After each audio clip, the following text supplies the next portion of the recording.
soy Rodrigo Contreras, soy consejero comercial de México en Shanghai. El día de hoy estamos aquí en FHC, que es, en nuestro punto de vista, el evento más importante para promoción de alimentos y bebidas aquí en China. Tenemos un pabellón, como lo pueden ver atrás de mí, con 19 empresas mexicanas que están trayendo desde tequila, chocolate, alimentos procesados, café y nuez a este importante mercado. Creemos que es muy importante tener la presencia de empresas mexicanas y empresas en este evento. Hay más de 150 importadoras y distribuidores visitándolo. Obviamente generan una gran oportunidad de negocios.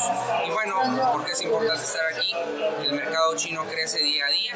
Shanghai, por ejemplo, es una de las ciudades donde se considera como mercado de entrada y, por decirlo así, en el sector de alimentos y bebidas y consumo es un mercado que en el 2010 creció el 34% y por lo tanto creemos que es un mercado de suma importancia estar presentes, y obviamente eventos de esta naturaleza como FHC nos permiten acceder al mercado.